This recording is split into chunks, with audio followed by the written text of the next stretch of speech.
Assalamualaikum warahmatullahi wabarakatuh. Perkenalkan, saya Tia Madani Julia Putri. Saya dari kelas 6B, Prodi Ekonomi Syariah, Fakultas Ekonomi dan Bisnis Islam. Pada video kali ini, saya akan membahas makalah saya yang berjudul Konsep Harta dan Kepemilikan dalam Islam. Yang mana tujuan saya membuat video ini yaitu bertujuan untuk memenuhi tugas UAS saya pada mata kuliah Filsafat Ekonomi Islam. Berikut yang akan saya jelaskan. Yang pertama yaitu pengertian harta.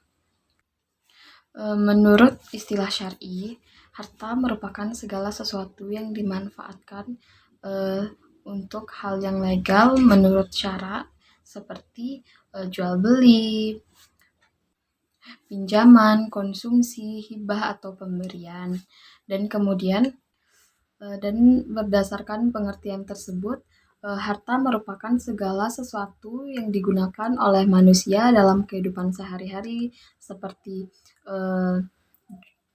perhiasan, kendaraan, rumah, tanah, dan lain sebagainya.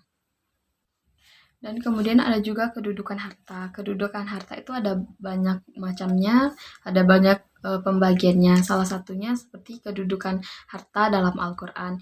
Itu terbagi menjadi beberapa jenis, yaitu seperti harta sebagai fitnah, kemudian harta sebagai perhiasan hidup, dan harta sebagai harta untuk kebutuhan dan kesenangan.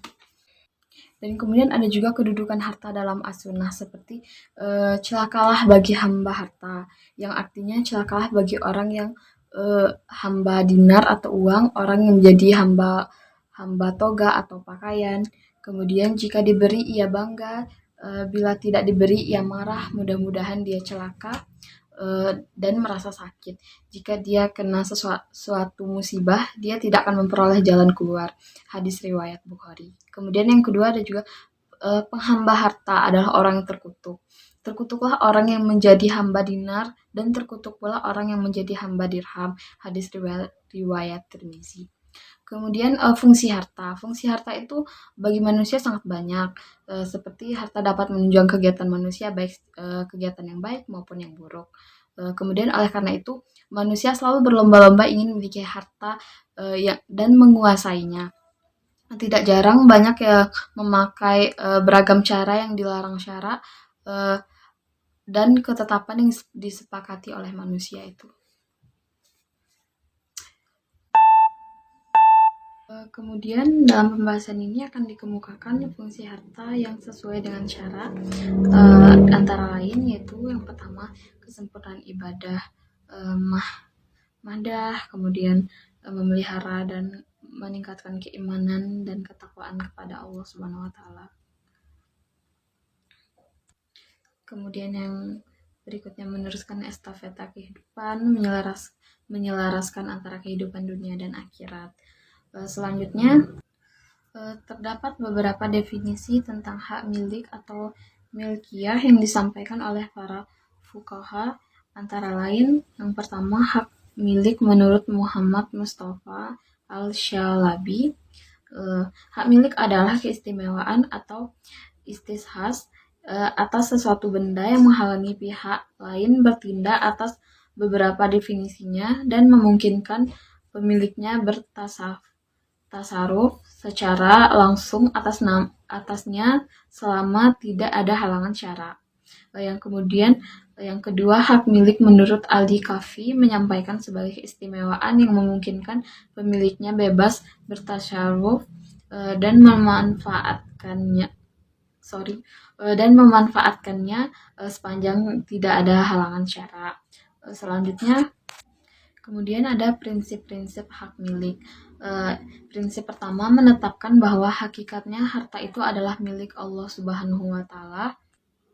Prinsip yang kedua, harta kekayaan jangan sampai hanya dimiliki oleh segolongan kecil masyarakat. Dan prinsip yang ketiga, ada barang-barang yang karena dulunya adalah untuk kepentingan masyarakat seluruhnya seperti jalan raya, tempat peribadatan, dan lain-lain. Dan yang terakhir saya akan membahas tentang klasifikasi hak milik kepemilikan individu atau private property. hak milik individu adalah hak syara untuk seseorang sehingga orang tersebut boleh memiliki kekayaan yang bergerak maupun yang tetap. Adalah fitrah manusia jika seseorang itu terdorong untuk memenuhi kebutuhannya. Oleh karena itu juga fitrah jika manusia berusaha memperoleh kekayaan untuk memenuhi kebutuhan-kebutuhan hidupnya. Dan kemudian ada sebab-sebab kepemilikan. Pemilikan atas harta memiliki sebab-sebab syar'i yang telah ditetapkan oleh Allah Subhanahu wa taala dengan sesuatu sebab tertentu yang tidak boleh melampaui batas-batas sebab tersebut. Kemudian di antaranya sebab-sebab kepemilikan yakni yang pertama yaitu bekerja, dan kemudian waris, yang ketiga kebutuhan akan harta untuk menyambung hidup, dan yang terakhir pemberian harta negara kepada rakyat. Demikianlah pembahasan atau presentasi makalah saya untuk memenuhi tugas UAS. Lebih dan kurang saya mohon maaf. Wassalamualaikum warahmatullahi wabarakatuh.